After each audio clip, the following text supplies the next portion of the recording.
Supreme court ने ED director Sanjay Mishra के कार्यकाल को बढ़ाने को लेकर केंद्र सरकार से तीखे सवाल पूछे हैं। उच्चतम न्यायालय ने केंद्र सरकार से पूछा है कि क्या पूरी एजेंसी में कोई और योग्य व्यक्ति नहीं था जो बार बार संजय मिश्रा का कार्यकाल बढ़ाने की नौबत आई।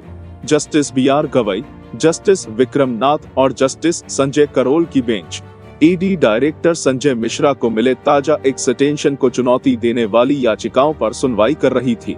सुप्रीम कोर्ट में सुनवाई के दौरान सॉलिसिटर जनरल तुषार मेहता ने केंद्र सरकार के फैसले का बचाव करते हुए दलील दी कि फाइनेंशियल एक्शन टास्क फोर्स यानी FATF का पीयर रिव्यू इसी साल ड्यू है।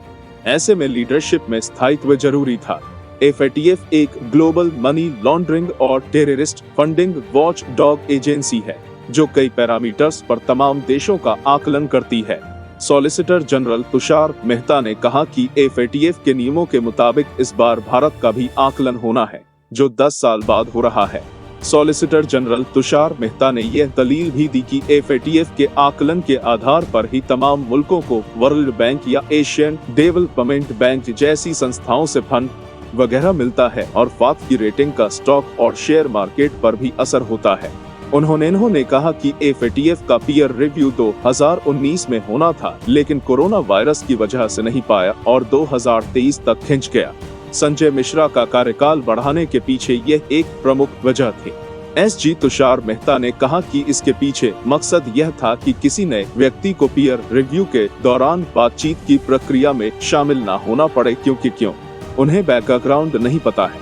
जिस शख्स को पूरा बैकग्राउंड पता है और पहले बातचीत की है वह ज्यादा सूटेबल होता।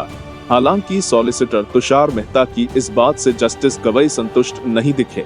उन्होंने सवाल किया कि क्या पूरी एजेंसी में कोई दूसरा व्यक्ति नहीं था जो इस जिम्मेदारी को संभाल सके। जस्टिस गवई ने कहा, यदि हम आपका तर्क मान भी लें तो 2023 के बाद क्या होगा जब मिश्रा रिटायर हो जाएंगे। इस सवाल के जवाब में SG मेहता ने कहा कि एजेंसी में और तमाम योग्य अफसर थे लेकिन चूंकि इंटरनेशनल ऑर्गेनाइजेशन से बातचीत की बात थी तो ऐसे में कंटिन्यूटी जरूरी थी। क्या है पूरा विवाद, इसको भी समझ लेते हैं। 1984 बैच के IRS अफसर संजय मिश्रा को केंद्र सरकार ने 19 नवंबर 2018 को पहली बार प्रत्यर्पण निदेशालय यानी ED का डायरेक्टर नियुक्त किया था। तब उनका कार्यकाल 2 साल के लिए था। 13 नवंबर 2020 को केंद्र सरकार ने उनके नियुक्ति पत्र को संशोधित करते हुए कार्यकाल को 2 साल से बढ़ाकर 3 साल कर दिया। इसके बाद एक अध्यादेश के जरिए केंद्र सरकार ने तीसरी बार संजय मिश्रा का कार्यकाल बढ़ा दिया और अब उनका कार्यकाल 18 नवंबर 2023 तक कर दिया गया है।